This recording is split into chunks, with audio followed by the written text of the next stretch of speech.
இன்று நடந்த ஒரு சம்பவங்க. பிளட்டு கொடுக்க போனேன், லேப் டெஸ்ட் எடுக்க.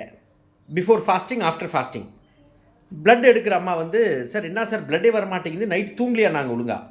இல்லைம்மா எங்கம்மா தூக்கம் வரும்போது இப்படி ஒரு நியூஸ் பார்த்தீங்க இல்லைன்னு. என்ன சார் இப்போ தான் பாதுகாப்பாக இருக்க போகிறோன்னு சொல்லிட்டு அப்படியே லைட்டாக குத்திரமாக இருந்தது எனக்கு. டே கம்மெண்ட்ரா பியூசி இங்கே வாய் திறக்காது, ரத்தம் வந்து ஏர் பம்ப் பண்ணிட போகிறோம் உள்ளன்ட்டு கம்மெண்ட் இருந்துட்டேன். பிளட்டெல்லாம் எடுத்ததுக்கப்புறம் வந்து வெளியே வந்து மொபைல் ஃபோன் எடுத்து பார்த்தா என்ன கொடுமை இது.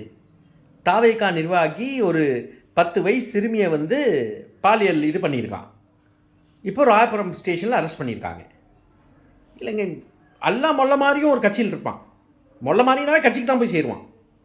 மொல்ல மாதிரி தனத்தை பாதுகாப்பு வேணும்ல, இதில் எனக்கு சந்தேகமே இல்லை.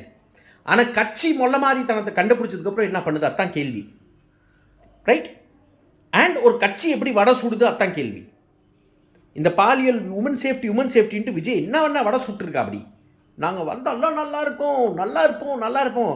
அந்த இப்போ ஃபாஸ்டிங் அப்புறம் இந்த ஃபாஸ்டிங் சுகர் எடுக்க சாப்பிட்டதுக்கப்புறம் 1.5 மணி நேரம் கழிச்சு போனேன். அதில் அந்த அம்மா கிட்ட அந்த நியூஸ் காமிச்சேன், பாருமா நல்லா இருக்கா. அந்த அம்மா சிரிக்குது. வேற என்ன பண்ண முடியும்? தெரிஞ்சுக்கோ.